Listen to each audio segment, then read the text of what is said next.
Amém, igreja? Amém. Vamos fazer mais uma oração? Pai, nós estamos aqui, Senhor. O Senhor sabe, ó Pai, que a intenção do nosso coração é verdadeiramente te adorar. É verdadeiramente, ó Pai, receber da Tua palavra. E nós sairmos daqui, ó Pai, cheios, ó Deus, do Teu Espírito. E que quando sairmos, ó Pai, nós lutemos para que continuemos, ó Deus, cheios do Teu Espírito. Que isso, ó Pai, não seja algo momentâneo, mas que isso seja algo, ó Pai, para a nossa vida toda. Senhor, em nome de Jesus, eu peço, ó Pai, que o Senhor continue nos auxiliando a entender a palavra, nos auxiliando, ó Deus, a ministrar conforme o Senhor assim desejar. Pai, o Senhor conhece todas as minhas limitações. Eu as coloco no Teu altar. E peço, ó Pai, pelo sangue de Cristo Jesus, que cada um de nós saímos daqui mais do que vencedores. Em nome de Jesus, nós oramos e te agradecemos. Amém. Amém. Foi falado já no culto, né, a respeito de como nós precisamos estarmos prontos para ministrar, para trabalhar. E é sobre isso que nós vamos falar um pouquinho. Eu vou apagar aqui só para... Essa imagem foi escolhida porque aqui, não sei, acho que dá para todo mundo ver lá no fundo, tem uma batalha acontecendo aqui, mas tem um homem intercedendo. E nós estamos vivendo nesse tempo, um tempo de batalha. Nós estamos vivendo um tempo em que Satanás tem lutado muito para nos derrotar. E é tempo de lutar e assumir o seu lugar no reino. É tempo que o Senhor está nos chamando para nos posicionarmos. E naquilo que Ele tem falado, particularmente para cada um, nós precisamos assumir o nosso papel. E abra a tua Bíblia lá em Números, capítulo 2. A página está aí embaixo. Quando o Senhor falou com Moisés, dando a ele toda a instrução para que ele fizesse o tabernáculo. E uma coisa que nós precisamos entender a respeito de Deus é que Deus é o Deus de ordem. Tudo que Ele faz e tudo que Ele estabelece tem um motivo, não é por acaso. Não foi por acaso que Deus mandou fazer o tabernáculo. Ele desejava estar no nosso meio. E ali o tabernáculo é uma representação de Cristo Jesus. E todos os utensílios dentro do tabernáculo também é uma representação, e também é uma representação da nossa obra, a obra que nós precisamos fazer. E a primeira coisa ali, quando se entrava no tabernáculo, se via o altar de sacrifício. E nós temos que entender isso, que é um tempo de arrependimento.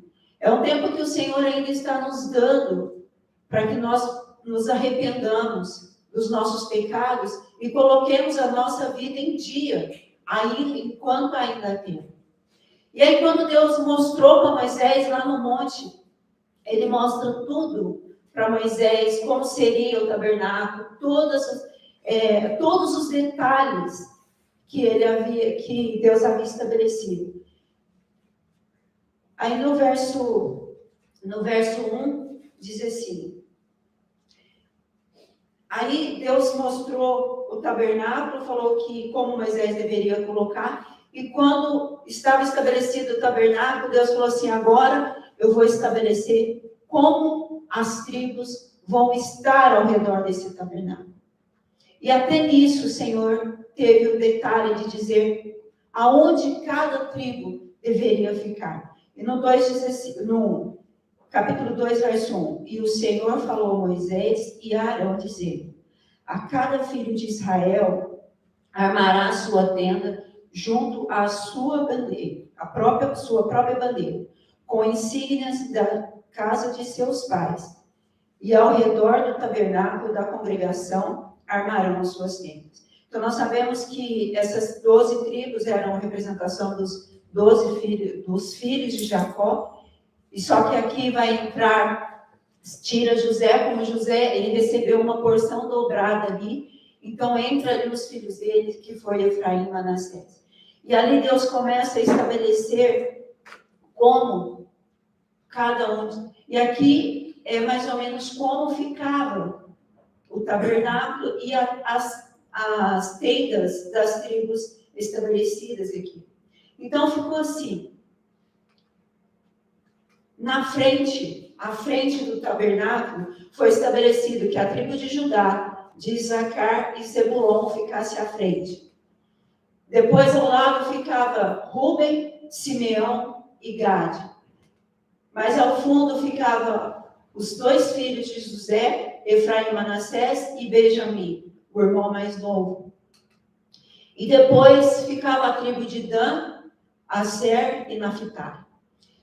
E aqui era conhecido, quando eles iam à guerra, tinha os 4, que era Judá, Rúben, Efraim e Dan, eles eram os cabeças dos seus pelotões. E cada um, quando ia marchar, eles marchavam na bandeira de Judá, na bandeira de Rúben, de Efraim e de Dan.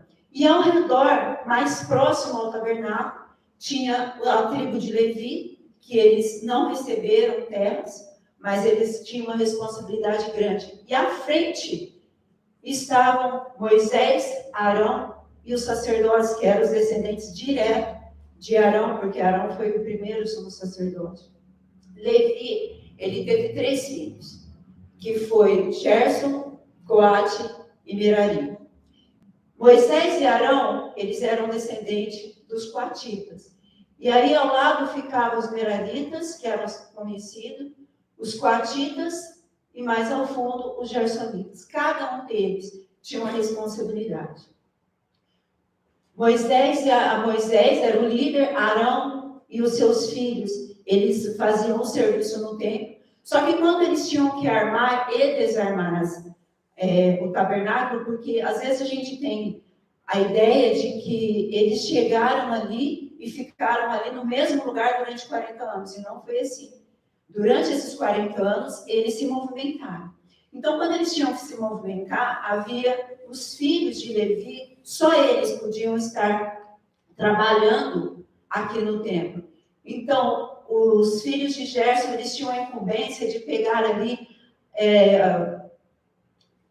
as tábuas, os véus, a cortina, era a responsabilidade dele. Os meraritas, eles carregavam as estacas, tudo aqui, e os coatitas, eles carregavam os utensílios, porque como Arão e Moisés eram descendentes de coates, e eles foram escolhidos para estar mais próximos, então a incumbência de carregar a arca, a incumbência de carregar os altares, eram pelos coatitas. Por que eu estou dizendo tudo isso? Porque sempre Deus estabeleceu, e quando eles saíam para marchar, a guerra, era assim, era aqui, Judá vinha na frente com o pelotão dele, Rúben, logo atrás, Efraim e por último Dan. Então, porque eles ficaram aqui, Dan, Aser e Naftali era menos importante? Não. Judá era a maior tribo, como nós já sabemos, e eles eram os guerreiros. Isacar e Zebulon eram conhecidos como os grandes guerreiros também. E Judá ia ali à frente liderando. E porque Dan era por último, ele era menos importante? Não. Dan, Aser e Naftali, eles faziam a retaguarda. Dan era a segunda maior tribo de Israel. E como nós já estudamos ali nos Juízes, capítulo 4 e 5, quando fala de uma batalha, quando eles tiveram que sair à batalha, liderado ali por Débora e por Baraque, eles foram lutar ali contra o general, o Cícero. E quando era a convocação à guerra, todas as tribos tinham que ir. Só que Dan e Aser não foram. Só quem foi Naftali. Eles venceram, sim, Eles venceram a guerra. Só que houve ali uma represária, e Débora chama a atenção. No capítulo 5, Débora chama a atenção, dizendo: por que vocês não foram? Por que o lugar de vocês estava ali vazio? E Dan foi responsável ali, junto com Asser, porque eles ficaram cuidando dos seus próprios negócios. A tribo de Asser era conhecida como aqueles que gostavam aqui, comércio, eles trabalhavam muito com navio. E o que eles ficaram fazendo? Cuidando do seu próprio negócio. E quantas vezes nós temos feito a mesma coisa? Quantas vezes, ao invés de nós estarmos trabalhando na obra ou fazendo aquilo que Deus está pedindo, nós fazemos aquilo que nós achamos que é necessário. E lá em 2 Timóteo 2:3, Paulo fala a Timóteo dizendo o seguinte: tu, falando para Timóteo, suporta o sofrimento como um bom soldado de Cristo Jesus.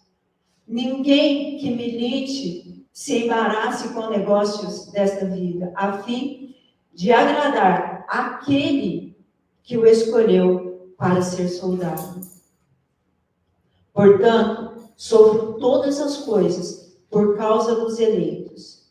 Isso era Paulo dizendo, para que também eles obtenham a salvação que está em Cristo Jesus, com glória eterna. Quando Paulo fala para Timóteo, ele fala assim: olha, suporta comigo. Irmãos, muitas vezes nós não queremos suportar. Fazer o jejum que Deus está nos pedindo, como muitas vezes é difícil. Porque nós caímos em algo e nós não fazemos aquilo. E ele fala: olha, suporta, você é o soldado e nós temos chamado para ser soldados. O Senhor nos chamou, cada um de nós, para guerrearmos as lutas dele. E quando Israel saía para guerrear, eles não guerreavam por si mesmos, mas eles guerreavam por Deus.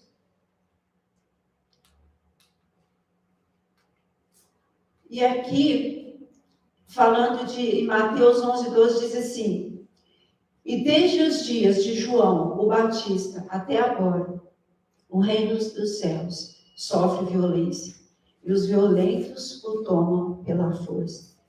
E outra versão fala que nós precisamos nos esforçar, que toma pela força. Nós precisamos entender que que a salvação depende do nosso posicionamento. E quando Deus nos chama para fazer um jejum, ou quando Deus nos chama para tomar um posicionamento, às vezes a gente começa e de repente para.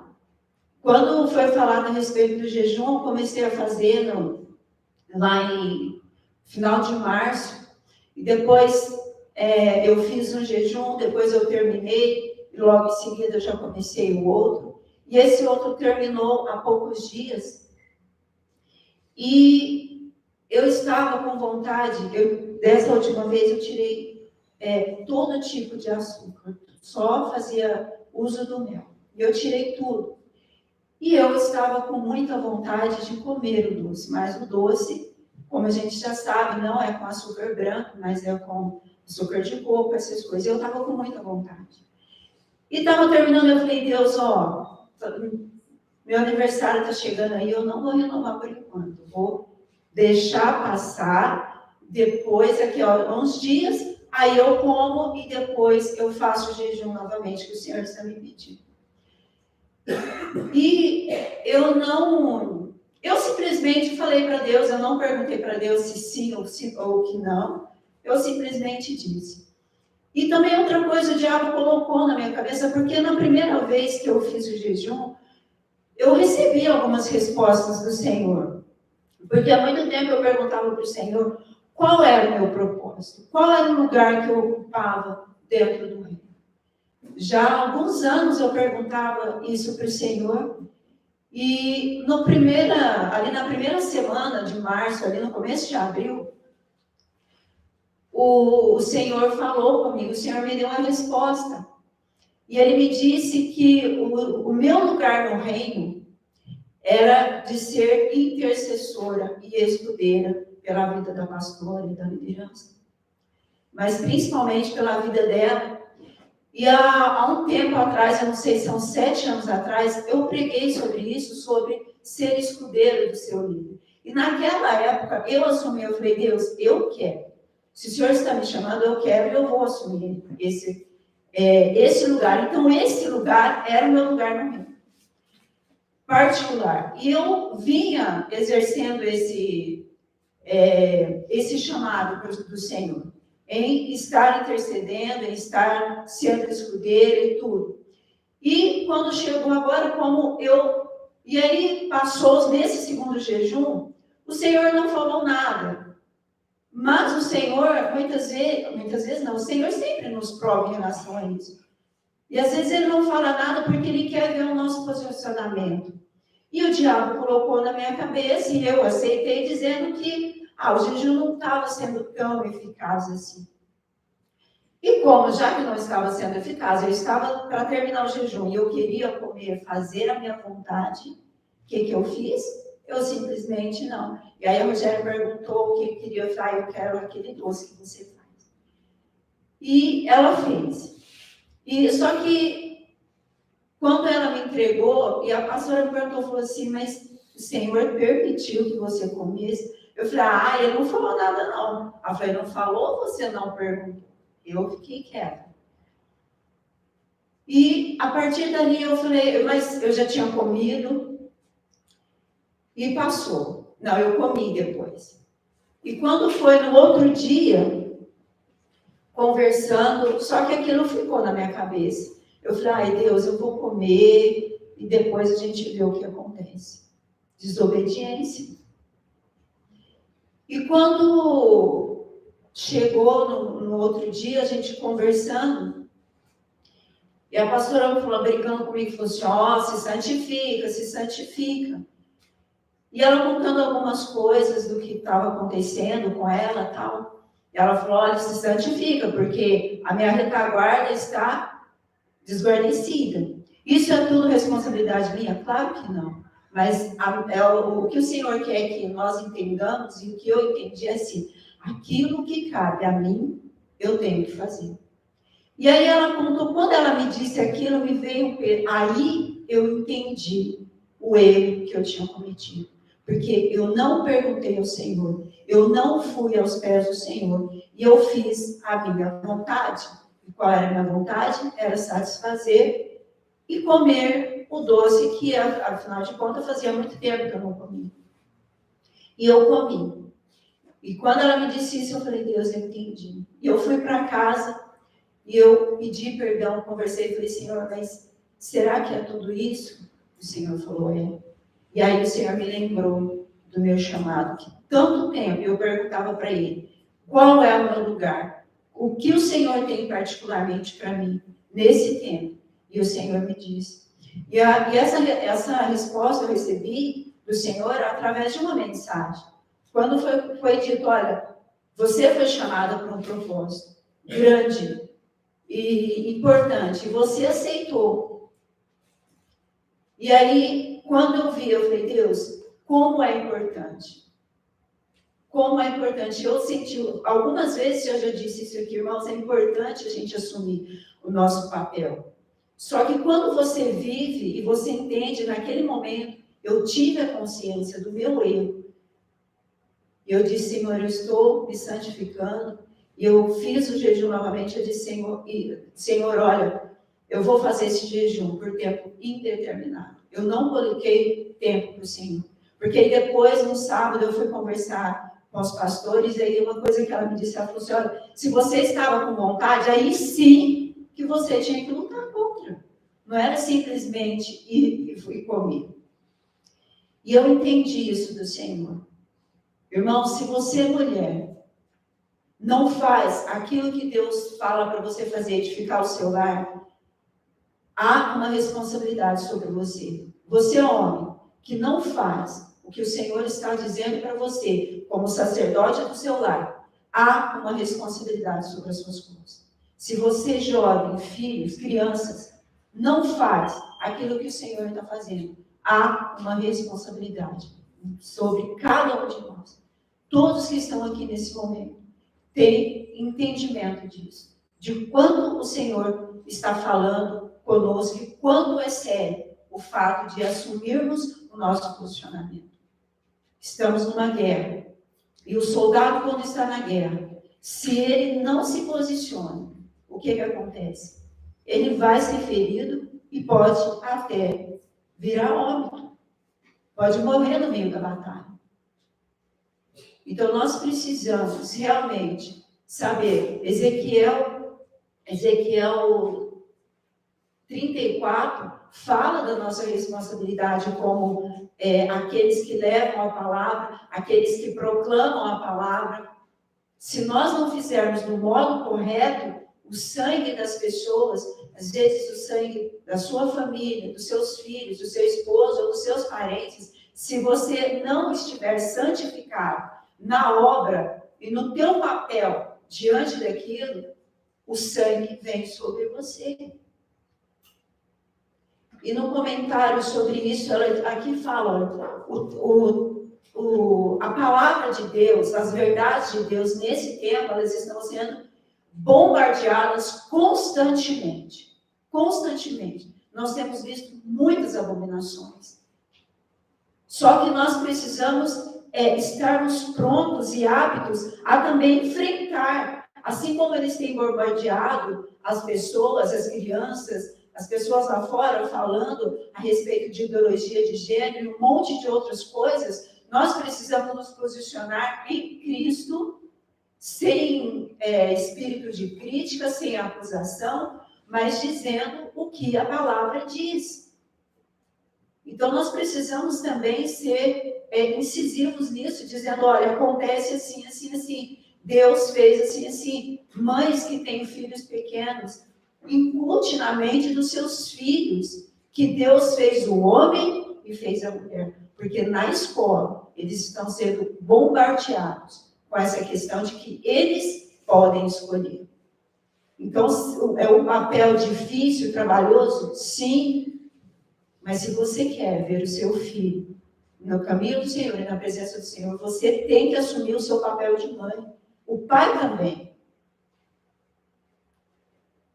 E o comentário diz o seguinte, comentário da Bíblia. O esforço espiritual traz recompensa. Com a grande verdade que tivemos, o privilégio de receber, nós devemos, e sob o poder do Espírito Santo, podemos nos tornar condutos vivos de luz. Podemos, então, nos achegar ao trono da misericórdia e, vendo o arco da promessa, ajoelharmos-nos com o coração contrito, a fim de buscar o reino dos céus, com o esforço espiritual que traria grandes resultados. Quando nós nos esforçamos, quando nós clamamos a Deus pela nossa família, pelas pessoas lá fora, tendo amor o suficiente para orarmos o tempo todo, nós receberemos grandes resultados. Nós o tomaríamos por força. Nós os tomaríamos pelo esforço, como fez Jacó. Jacó se esforçou quando ele queria a bênção, ele passou a noite inteira lutando e dizendo, se não me abençoar, eu não deixo ir. Ele se esforçou. Precisa-se haver em nós um esforço muito grande para que nós possamos fazer parte. Então, a nossa mensagem seria o poder de Deus para a salvação.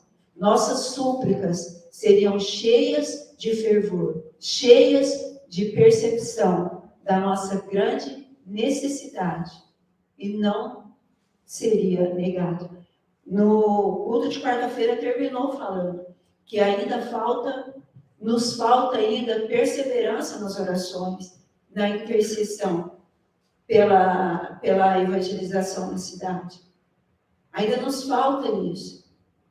E eu falei, Senhor, então enche o meu coração disso, porque o Senhor não falou por acaso.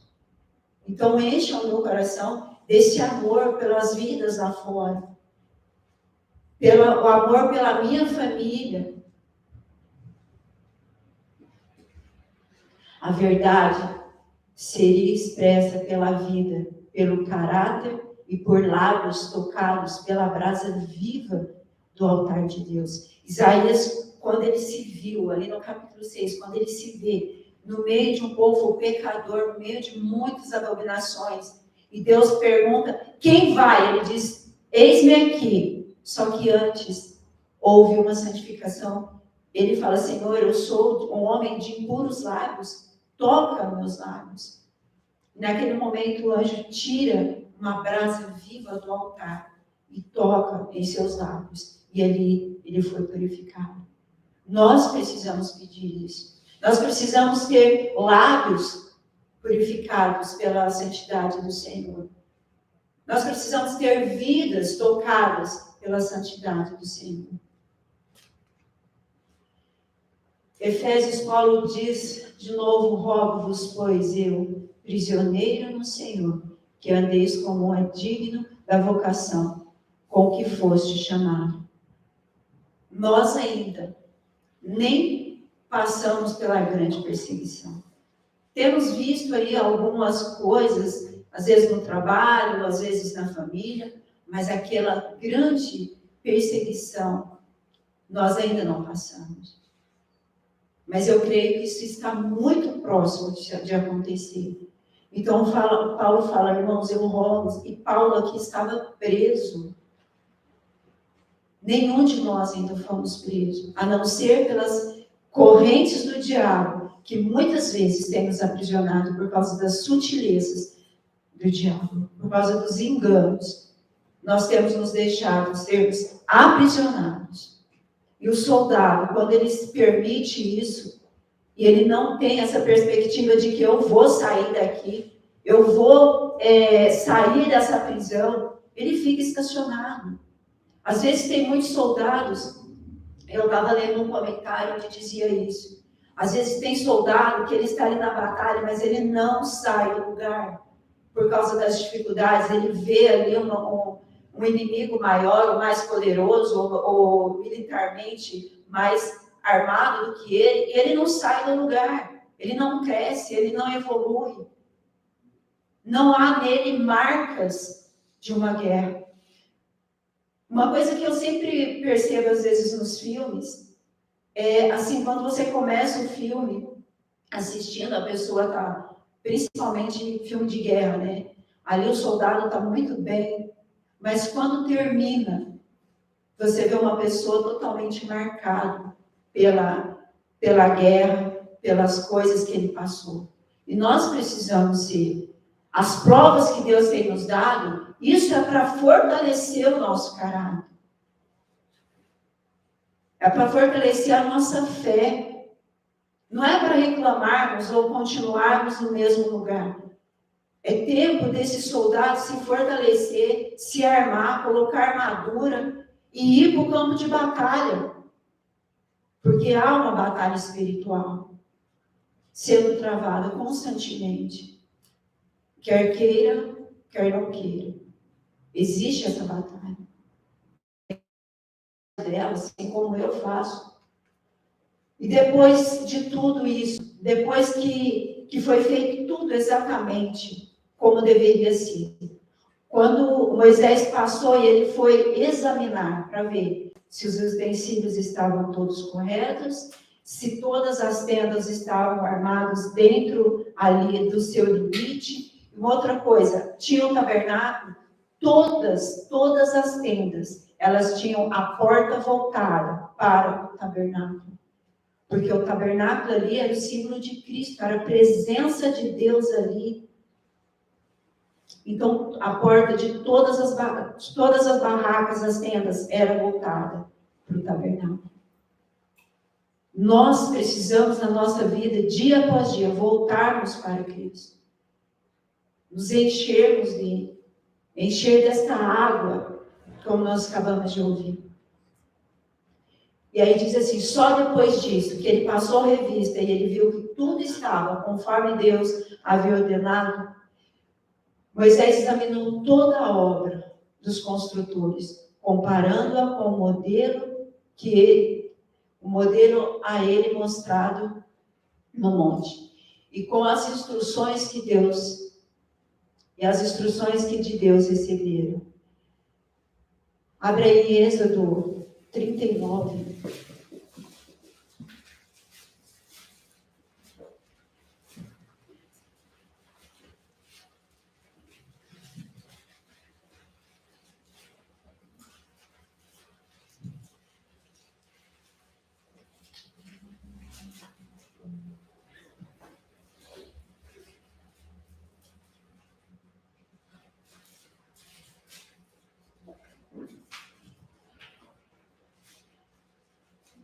Então, o Senhor, Ele está procurando, Ele está nos olhando, Ele está nos observando para ver se a nossa vida realmente condiz com aquilo que nós estamos ouvindo e com aquilo que nós estamos falando.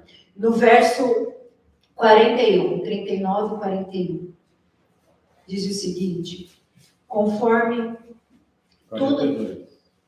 tudo... 42. Conforme tudo que o Senhor ordenara a Moisés, assim os filhos de Israel fizeram todo o trabalho.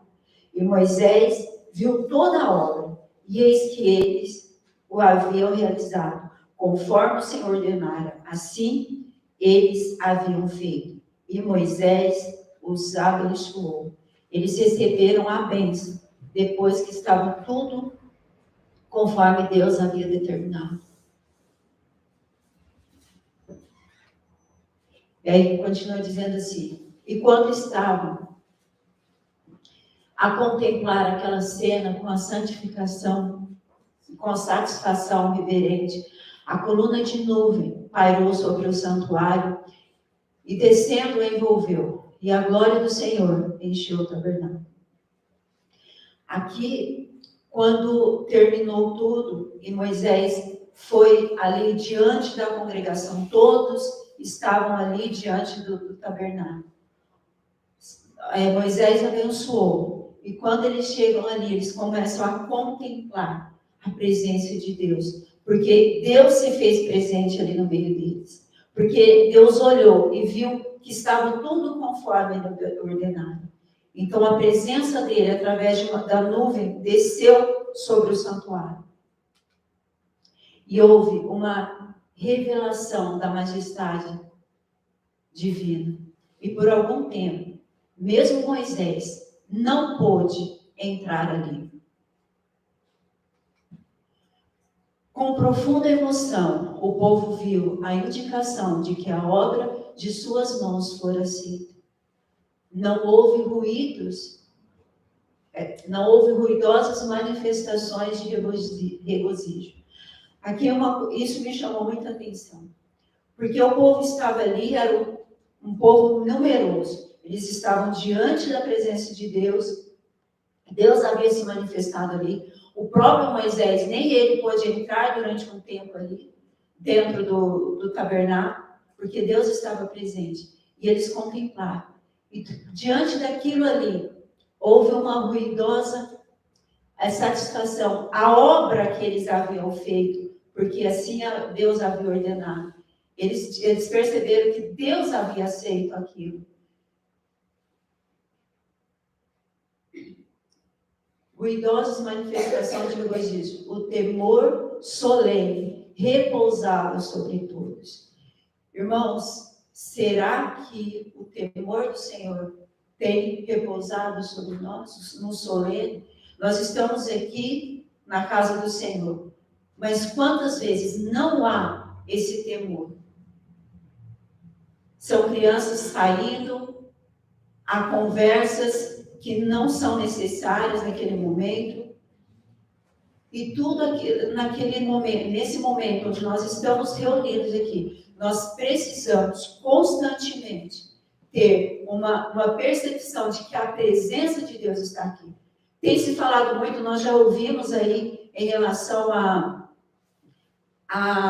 esqueci a palavra, reverência. A reverência da presença de Deus, como nós precisamos ter reverência. E será que nós temos tido essa reverência? Não, porque várias vezes tem sido chamado a atenção. E esse povo, uma multidão numerosa ali, tinha crianças. Tinha crianças. E mesmo assim, houve uma reverência ali. Mas sua alegria de coração transbordou em lágrimas de regozijo. E murmuravam em voz baixas ardorosas palavras de gratidão de que Deus houvesse condescendido em habitar com eles. Então, quando nós estamos aqui, nós temos que ter esse Senhor, o Senhor está aqui. E segurar o seu filho, ensinar o seu filho que no momento em que Deus se faz presente, precisa se haver um temor, uma reverência. E para terminar, abra a tua Bíblia em 1 Pedro, lá no finalzinho.